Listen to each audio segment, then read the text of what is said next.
Praise the Lord. परमेश्वर आप सबको बहुत आशीष दे। आज हमारे बीच में सिस्टर हैं, एक बहन है, इनकी गवाही हम आप सबको सुनाना चाहते हैं। ये हिंदू फैमिली से, हिंदू बैकग्राउंड से आती हैं और किस तरीके से परमेश्वर ने इनके जीवन में अद्भुत काम किए, वो गवाही आपके बीच में आज देना चाहते हैं। आप सुनिए और इस गवाही को सुनकर आशीषित होइए।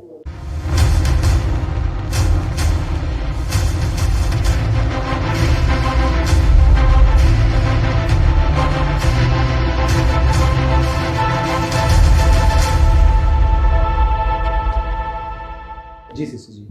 मैं भैया पंडित घराने से हूँ जी। और मेरे पापा हमारे जन्म से ही बहुत पूजा पाठ होता है और इतना होता है कि हमारे घर में पूजा पाठ से इतना खाना आ जाता था पड़ोसी में से कि हम अब खाना भी नहीं बनाते थे। ब्राह्मण है आप? हाँ, ब्राह्मण फैमिली से। ब्राह्मण फैमिली से।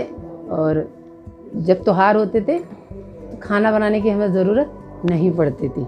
कर्म कांड करने जाते होंगे? हाँ हाँ, कर्म कांड करने जाते थे और खाना हमारे घर इतना आता था कि हमारे पड़ोसी भी खाते थे। अच्छा। तो जैसे मैंने अपने पापा के घर में देखा पूजा पाठ होता है तो मैं भी उसी में ढल गई। उसमें ढलते ढलते मैं 12-13 साल की जब हुई ना, तो मेरी जो पूजा थी, पाठ थी, इतनी बढ़ गई भक्ति। मैंने सोचा अगर जितना मेरे पापा करते हैं मैं उससे ज़्यादा करूँगी। मुझे संसार से ऐसा हो गया था कि संसार अच्छा नहीं, अब प्रभु ही सब कुछ है। तो नवरात्रे होते वो पूरे रखती, कभी लोम के जोड़े से रखती, हफ्ते में 4 व्रत रखती। और 4 व्रत रखने के बाद भी मेरे भैया पंडित थे, कह रहे थे तेरे ऊपर शुक्र भारी, शनिचर भारी, बृहस्पति भारी। मैंने ठीक है, सब करती। ज्योतिष भी करते थे? हाँ हाँ, ज्योतिष विद्या भी थे वो, सबके घर जाते थे। उसके बाद मैंने क्या करा, काफ़ी समय के बाद अपने घर में कुंड बना लिया एक, मैं उसी में ही हवन करती थी। नहीं, उन्हें कैसे पता चला कि ये सारी चीजें आप पर भारी है? पंडित थे ना, वो खुद ही बताते थे, क्या औरों को भी बताते, तेरे पर शुक्र है, तेरे पर शनिवार है। नहीं, मतलब आपके जीवन में कष्ट चल रहा था, कोई प्रॉब्लम चल रही थी, इसलिए कि अपने आप से ही बोल दिया? नहीं, थोड़ा था मेरे जीवन में। अच्छा, ठीक है। परेशानी थी मेरे जीवन में, तब वो बताते थे कि ऐसा ऐसा कर लेना। नहीं ठीक है, मैंने घर में एक हवन बनाया और उसमें ही हवन जो भी होता था, हवन सामग्री छोड़ दी थी उसमें। उसके बाद ऐसे ही चलता रहा। तो मैंने सोचा कि मैं मंदिर में जाके मैंने देखा, टीवी में देखा कि गर्दन काट के चढ़ा देते हैं तो परमेश्वर खुश हो जाते हैं। अच्छा। तो मैंने सोचा मतलब वो ईश्वर खुश हो जाते हैं जिनकी आप उपासना करते हैं? हाँ, उपासना करते हैं। तो नवरात्रि का समय था, मैंने बहुत बड़ी संडासी ली एक। अच्छा। और उसे छिपा के अपने साथ में रख के ले गई मैं मंदिर में। तो मैंने कहा यहाँ पे अगर कोई नहीं होगा तब मैं अपनी गर्दन काट के अपनी गर्दन काट के आप चढ़ाने वाले? हाँ, अपनी गर्दन काट के मैं चढ़ाने वाली थी। मैं सारा दिन वहीं बैठी रही कि ये सब हटे, क्योंकि ऐसे गर्दन काट के चढ़ाना आत्महत्या है ना, ये भी पता था आत्महत्या है। पर मैं सोचनी मैं प्रभु को खुश हासिल क्या करना चाहते थे वो गर्दन काट के अपनी चढ़ाने? हासिल में ये करना चाहती, प्रभु खुश हो, मेरे से बातें करें। कौन सा प्रभु? काली थी, काली माता को खुश करना चाहते थे? खुश करना चाहती थी मैं। अच्छा। कि ये खुश हो जाएं और मुझे कुछ दें अपनी तरफ से। जब गर्दन ही कट गई तो मिल के क्या फायदा आपको कुछ? नहीं, मैंने देखा था ना अक्सर के टीवी में देखा था, जुड़ जाती है। अच्छा, मेरी गर्दन वापस जुड़ जाती है? वापस जुड़ जाती है। मेरी सोच देख के ऐसी हो गई। जैसे दिल्ली में एक ऐसा केस हुआ था, वहाँ पर एक पूरी फैमिली इसी देवताओं को खुश करने के लिए पूरी की पूरी फैमिली ने खुदकुशी कर ली थी फांसी लगाकर। बहुत केस फेमस हुआ था वो। तो भैया जी मैं 2 दिन गई। 2 दिन जाने के बाद वहाँ भीड़ कम नहीं हुई। फिर मेरा माइंड बदल गया, मैं फिर गई नहीं। मैं कि 2 दिन से भीड़ है, अब मैंने नहीं जाना वहाँ पे। मेरी सोच बदल गई। सोच बदलने के बाद काफ़ी समय के बाद मेरी शादी हो जाती है। उसके बाद मैंने हनुमान चालीसा करा। अच्छा। हनुमान चालीसा करा, नीचे लेटना, उबला हुआ खाना खाना, किसी के घर नहीं जाना। और उससे पहले मैं मेहंदीपुर होके आई। मेहंदीपुर में जैसे मैंने मंदिर में एंट्री करी, 2 बंदर मेरे यहाँ बैठ गए। अच्छा। बड़े तकड़े तगड़े। अच्छा। तो जो मेरे साथ में गए वो खुश हो गए, कह रहे हनुमान जी तुम्हारे ऊपर आके बैठ गए। मैंने ऐसा भी क्या कि हनुमान जी मेरे ऊपर आके बैठ गए? तो मैं ये भी अच्छी खुशखबरी की बात है। उसके बाद मैं घर आ गई। घर आने के बाद 40 दिन के बाद मैंने हनुमान चालीसा करने के बाद मेरे 8-10 बोतलें लगी। क्या? वो कमजोरी बीट में ग्लूकोज की इतनी कमजोरी हो गई। मैंने सोचा ये तो बड़ी बेकार बात, एक तो मैं इन्हें मनाने में लग रही हूँ। मतलब आपने उपवास किए थे? हाँ, उपवास 40 दिन के। 40 दिन उपवास किए, उन्हें मनाने के लिए, खुद प्रसन्न करने के लिए। मैंने किया। उसके बाद मेरे ही 8-10 बोतलें लग गई और मैं बिल्कुल अब यहाँ खाट पर से मैं एक लग बात गई। आपको बताना चाहता हूँ कि जब मैं प्रभु पर नया विश्वास किया था, मैंने नया विश्वासी था मैं, तब मुझे पता चला उपवास के बारे में, और मैंने दिन रात के 11 उपवास रखे थे। रात को खाना नहीं खाना, दिन को भी नहीं खाना, रात को भी नहीं खाना, दिन रात के 11 उपवास रखे थे। और उपवासों के साथ ही साथ मैं काम पर भी जाता था, घर भी आता था, और एक पैसे की कमजोरी मेरे ऊपर नहीं आई। ये परमेश्वर की सामर्थ है ना। लेकिन आपको वो सामर्थ नहीं मिली जब आपने हनुमान के लिए उपवास किया। हनुमान के लिए किया। उसके बाद शादी होने के बाद मैंने सोचा ये ऐसे खुश नहीं होंगे। दीपक में जोत रख के जलाते हैं, हाँ। तो मैं अपने हाथ पे जलाती थी। अच्छा। हाँ, मेरा हाथ जलता था, मैं कि जलने दो, खुश हो, ये खुश हो किसी तरह से। मैं तस्वीर को लेके रोती थी, सारी तस्वीर धुल जाती थी, ना तो आवाज़ आती थी उसमें से। देखने में तो बहुत सुंदर लगती थी कि उसकी आँख भी हैं, नाक भी है, मैं कि कुछ तो बोलेगी, कुछ तो कुछ देगी। बड़ी भूख थी मेरे अंदर से, मैं प्रभु मिले, मुझे आवाज़ आए, अगर ईश्वर है, हम हैं तो ईश्वर भी होगा, हैं। ढूंढते ढूंढते ढूंढते कुछ हासिल नहीं हुआ। उसके बाद ऐसा हुआ कि मेरा जो मुझे ना इन्फेक्शन हो गया। अच्छा। मेरे बच्चेदानी में इन्फेक्शन हो गया। अच्छा। अचानक से मुझे वीकनेस आने लगी। इस टाइम तक आपकी एज कितनी थी? मेरी एज थी कम से कम 20 साल, 18-20 साल। 16 साल की तो मेरी शादी हो गई थी। अच्छा। 16 साल की मेरे पापा ने शादी कर दी थी। अच्छा। 16 साल के बाद 6-7 साल के बाद ये सब काम करने के बाद ये मुझे परेशानी हो गई। भक्ति करने के बाद इतनी भक्ति करी, मेरी भक्ति को देख के पापा कहते थे इसे ना वाइट कपड़े पहनाओ और मंदिर में बिठा लो। अच्छा। मैं मंदिर धो के आती थी सुबह 4 बजे, जाती अंधेरे अंधेरे मंदिर धोया वहाँ पे और आ जाती थी। अब चला पापा को पता, पापा बोले ऐसे करो, इसे वहीं बिठाओ कपड़े वाइट पहना के। ये तो हमसे भी आगे निकल गई। तो मैं मंदिर धोने गई एक दिन ना, तो एक इतना बड़ा सांप ऊपर से नीचे गिरा। तो मतलब हाँ, असली सांप में दिलेर भी बहुत थी। मैंने ना उसे वो मूर्ति तो पीछे चला गया। मैंने सोचा मूर्ति हटा के देखो है क्या यहाँ वाकई में। तो वो कह रहे अरे तुझे शंकर भगवान के दर्शन हो गए, सांप गिर गया तो मंदिर में हनुमान और सांप में शंकर भगवान। तो मैं पता नहीं मूर्ति हटा के देखा मैंने, मैं कि यहाँ तो कुछ भी नहीं है। डरती नहीं थी मैं शुरू से। और हमारे घर में मेरी जो भाभी की बहन थी, उनके ऊपर जिन्न आता था। अच्छा। जिन्न आता था तो मैं ना उन्हें पकड़ के, मैं कहाँ गुजारा तू, छोड़ती नहीं, तो पूरी ताकत लगाता था जिन्न। मैं भी उसे छोड़ती नहीं, मैं भी जिद्दी थी, मैं कि तू इसे लेके नहीं जा सकता। जबकि मैं प्रभु की नहीं जानती थी, फिर भी इतनी वो रखती थी, मैं ले नहीं जा। कोई नहीं सोता था, डर के मारी भी नहीं, भाभी भी नहीं सोती थी। मैं सूंगी, देख मतलब इसे कैसे परेशान करेगा ये। उसके बाद जब शादी होने के बाद मेरे गर्भ से में घाव हो गए। धीरे धीरे मैं पतंजलि से दवाई लाई। वहाँ हमारे बिजनौर के साइड में भंडावर है, वहाँ से दवाई ली, गांव की दवाई ली, पतंजलि से दवाई लाई, काशीपुर से दवाई ली, बिजनौर से दवाई ली, सब जगह से दवाई खाई मैंने। पर डॉक्टर ने ये कहा था कि ये आप कंटिन्यू दवाई तो खाते रहोगे पर आप ठीक नहीं हो। अच्छा। हाँ, और आप मेरा ब्लड बनना बंद हो गया। अच्छा। और मुझे इतनी सारी बीमारी लग गई थी कि मैं सूख गई थी सारी। अच्छा।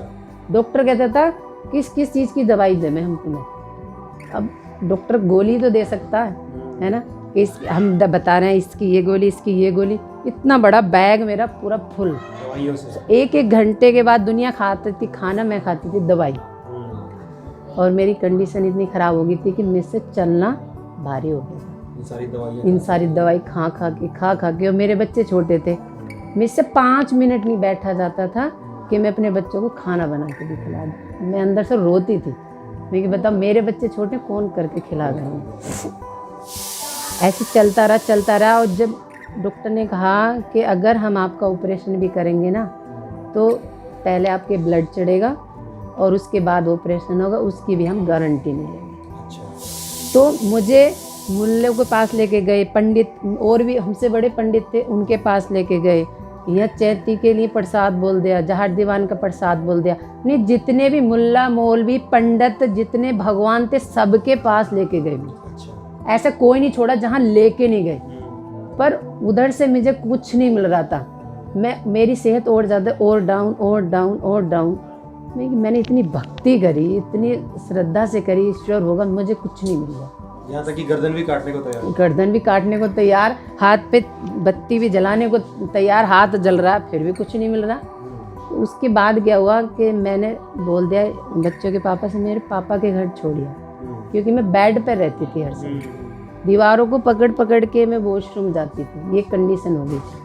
डॉक्टर ने कह दिया था ये कुछ समय के मेहमान हैं तुम्हारे, इन्हें खिला दो पिला दो जो भी करना तुम्हें, क्योंकि मैंने सोचा ये पैसे लेके ऑपरेशन कर रहे हैं फिर भी ये गारंटी नहीं ले रहे, तो इससे अच्छा तो मैं दवाई खाते खाते मर जाऊँ। हैं हमारे पास इतना बजट ही नहीं रहता कि हम 70-80 हज़ार जमा करते वहाँ पे, और ब्लड के लिए अलग जमा करते, 2-3 बोतलें ब्लड चढ़ता, उसके बाद मेरा कहीं ऑपरेशन होता, उसके बाद भी गारंटी नहीं, मना कर दी उन लोगों ने। मैंने कहा हमें नहीं करवाना, मुझे घर ले जाओ। घर ले जाने के बाद मैं पड़ी रहती थी, मेरी मम्मी नहीं थी, पापा थे, भाभी भैया किसी का कोई ध्यान नहीं रखता। उसके बाद मेरे घर पे मुझे ये ध्यान नहीं रहा भाई आए थे या बहन आई थी, कोई सुसमाचार लेकर आई मेरे घर, यीशु मसीह के बारे में, यीशु मसीह के बारे में मुझे बताने के लिए आई। तो उन्होंने कहा अगर आप विश्वास करोगे बहन तो आप उठ के खड़े हो जाओगे, चलने लग जाओगे। मैंने कहा इतने सारे भगवानों को पूछ आप जानते थे उनको जो आपके घर पे आए सुसमाचार लेकर? वो हमारे गांव से आए, गांव से ही आए, गांव से आए थे। और उनको बताया किसने था आपके विषय में? क्योंकि पड़ोस में सबको मालूम पड़ गया, मालूम पड़ गया था, देखने आते थे ना, मुझे कहते थे हाय तो खत्म, हाय मतलब हाथ पैर हल्दी से हो गए थे, जब ब्लड ही नहीं बनेगा तो वो बिल्कुल होंगे है ही नहीं। तो उन्होंने मुझे प्रभु के बारे में बताया है कि प्रभु यीशु में आज से प्रभु यीशु सन 2000 वर्ष पहले आए, हमारे लिए मारे गए, गाड़े गए, तीसरे दिन जी उठे, और अगर आप विश्वास करोगे तो आप बिल्कुल ठीक हो जाओगे। मैंने कहा इतने सारे भगवान थे, वो ठीक ना करते, यीशु कैसे ठीक कर लेगा। मतलब अंदर से जब हम विश्वास मर जाता ना, तो कोई कुछ भी कह के आओ ना हमारे पास, हमें विश्वास नहीं होता। मैंने बड़े मरे मन से उस पर क्या करा, विश्वास। मैंने कहा ठीक है, आप इतना किया, एक और से इतना क्या ये होता है ना भैया कि जब हम बीमार होते ना, कोई कहेगा जब भंगी के घर का भी खा लेगा बंदा, मरता क्या ना करता, कर लेगा है। और वैसे अगर हम ठीक हैं तो उसका घमंड ऊपर आसमान की तरह रहता है, क्योंकि हमारे पापा के आगे ना ये छोटी जाति वाले खड़े रहते थे। अच्छा। हाँ, हाथ जोड़ के खड़े रहते थे। मैं सोचती थी बताओ इन्हें क्या सजा मिल रही है, ये क्यों खड़े हैं। तो उस समय में उन्होंने बता के मुझे विश्वास दिला के और नया नियम दे के मुझे चले गए कि बहन विश्वास करके पढ़ना इसे और तुम ठीक हो जाओगी, और संडे में भवन में आराधना में आना। तो मैंने कहा ठीक है, चल के देखो वहाँ पे भी क्या होगा। मैं चली गई वहाँ पे, मैं अपने बेटे को लेके उसका हाथ पकड़ के, चला नहीं जा रहा था ना, मैं धीरे धीरे धीरे धीरे मैं सड़क पे गई, और एक ट्रैक्टर की लारी भर के आती थी दूसरे गांव से, मुझे बिठा के भवन में ले जाती, आराधना सुनती, प्रार्थना सुनती, फिर वापस आती, फिर वापस आके फिर से मैं अपना कर्म कांड करती, पूजा पाठ करती, आराधना से आके अच्छा। मतलब शरीर में जान नहीं है, फिर भी घंटे हिला रही हूँ मैं खूब घंटी हिलाती घर आके। इतनी ताकत पता नहीं कहाँ से आती थी, जबकि खाट पे पड़े, न वॉशरूम जाया जा रहा, न बाहर जाया जा रहा। भवन में जाती रही, घर में आके घंटी भी लाती, क्योंकि मुझे बताने वाला कोई नहीं। जो वहाँ के पास्टर थे वो भी वचन सुनाया, अपने अपने घर जाते। काफ़ी समय चलता रहा 1-2 महीने, तो मुझे ऐसा लगा जैसे मेरे हाथ पैरों में जान सी आ गई, तो मैं धीरे धीरे चलने लग गई। मैंने कहा यीशु के नाम में है तो कुछ जरूर इतने सारे भगवानों ने कुछ नहीं करा, सिर्फ यीशु के नाम में मुझे हो गया डॉक्टर फेल, वैद्य फेल, हकीम फेल, और जी मुल्ला मौलवी फेल, और ये एक नाम मिला यीशु, वो बल दे रहा मुझे, ताकत दे रहा मुझे। ऐसे होते होते साल भर हो गया और मैं बिल्कुल ठीक, अच्छा, बिल्कुल ठीक, हाथ पैर बिल्कुल ऐसे लाल लाल से हो गए। तो मैं अपनी बहन के घर गई, उन्होंने कहा कि तेरे अंदर ब्लड नहीं बन रहा था, तू नब्बा के यहाँ पे। मैं अपने ब्लड को नब्बाने गई, डॉक्टर ने 2 घंटे बाद रिपोर्ट दी, और डॉक्टर ने कहा कि आपका ब्लड पूरा है। क्या हुआ? ब्लड बनना चालू हो गया? क्या हुआ? नहीं, बना नहीं, पूरा है। नहीं, बनना चालू हो गया था जब आप आराधना में जाने लगे, ब्लड बनना चालू हो गया। ब्लड बनना शुरू हो गया था। मैं कह रही हैरान हो गई, मैं कि ऐसे कैसे हो गया, जबकि बन रहा था। डॉक्टर ने मना कर दी थी अब इतना हो गया कि फुल हो गया, पूरा हो गया, ये कैसे हो गया। आप आराधना में जाते थे तो क्या यीशु मसीह ने आपसे कुछ लिया, पैसे वैसे, या कोई गर्दन कटाने की बात, ऐसा कुछ? ऐसा कुछ नहीं लिया, मतलब आपने कुछ नहीं दिया? नहीं, आपसे किसी से कुछ नहीं मांगा गया? नहीं, आराधना में कुछ नहीं मांगा गया? नहीं मांगा। फ्री में प्रभु ने आपको चंगाई भी दी? फ्री में चंगाई दी। उसके बाद काफ़ी समय के बाद मैंने अपने गर्भ से एक अल्ट्रासाउंड कराया दूरबीन के जरिए कराने के बाद मेरा गर्भ से ऐसा हो गया था जैसे ये बाइट है ना, बिल्कुल साफ एकदम, क्या मतलब कोई दाग नहीं, कोई धब्बा नहीं, कोई पस नहीं, जबकि कंटिन्यू पस जाता था, मुझे बदबू आती थी मुझसे, अपने आप ही संभला नहीं जाता था समझ लो। तो एकदम मतलब क्लीन हो ऐसा गया। रोग जो बिना ऑपरेशन के ठीक नहीं हो सकता था, वो भी ऑपरेशन होने के बाद भी ठीक नहीं मतलब वो चीज़ निकल जाती। हाँ। वो भी गली सड़ी इतनी हो गई थी अंदर कि डॉक्टर हैरान थे कि ये जीवित कैसे, सांस से कैसे, बड़ी गवाही है। इन्फेक्शन फैल चुका था मेरे अंदर, बहुत बड़ी गवाही। सड़े हुए अंग को ठीक करना और ब्लड बनना रुक गया, वो ब्लड बनने लगा सिर्फ आराधना करने से। ये सिर्फ सच्चा जीवता परमेश्वर कर सकता है और कोई नहीं कर सकता, है ना। इन्होंने देखना गर्दन भी काटने के लिए ऐसा होता है कि अब देखो, अब आपको क्या लगता है कि आप उस वक्त जिनकी उपासना करते थे वो क्या थे? जिनकी आप उपासना कर रहे थे वो क्या थे?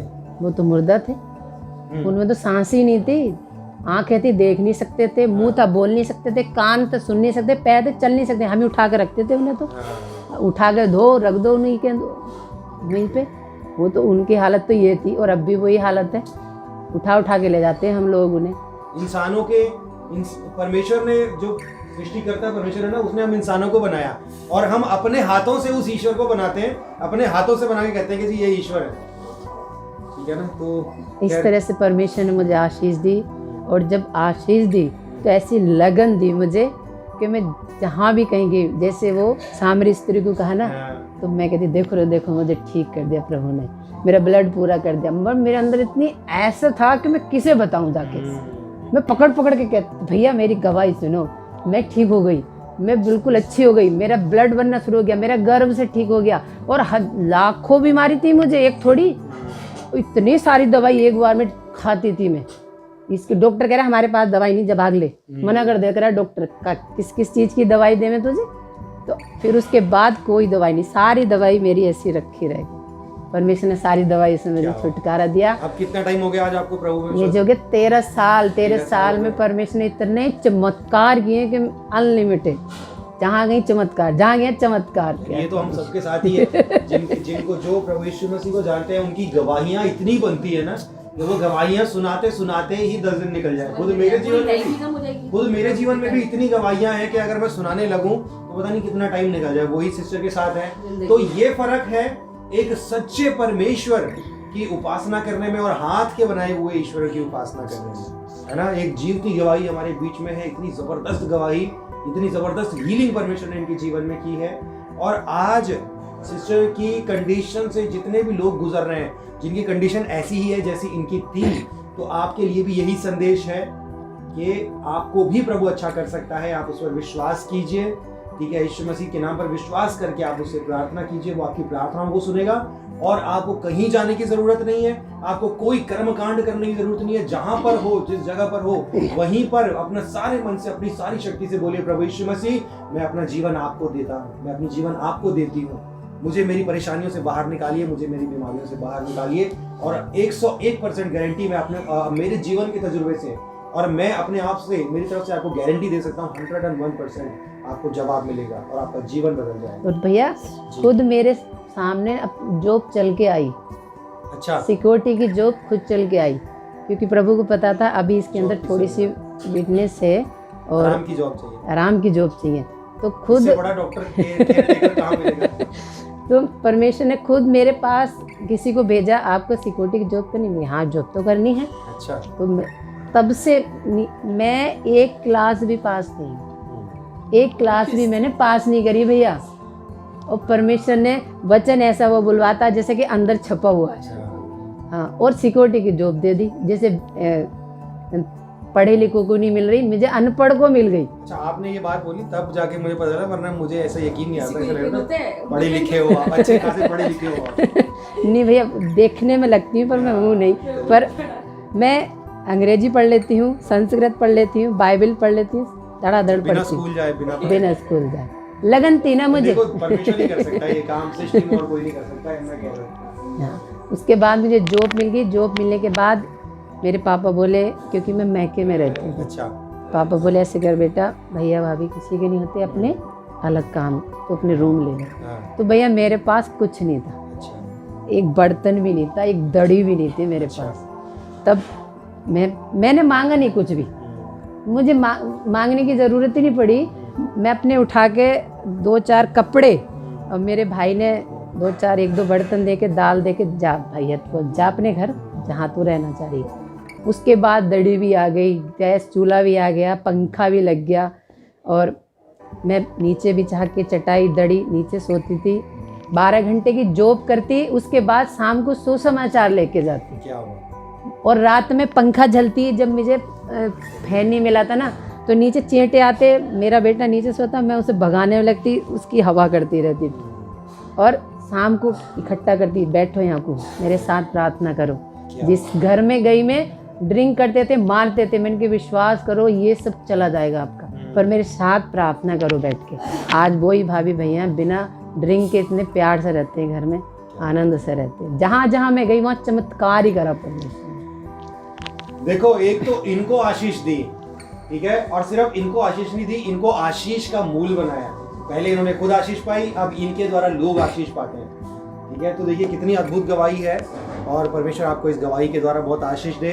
ये गवाही के द्वारा बहुत से लोग आशीष पाने वाले हैं, ठीक है। तो परमेश्वर आपको आशीष दे एक अच्छी गवाही के लिए, और एक और गवाही के साथ आप फिर मिलेंगे, ठीक है। और कुछ कहना चाहते हैं? ठीक है, परमेश्वर आप सबको आशीष दे। God bless you. जय मसीह। जय मसीह।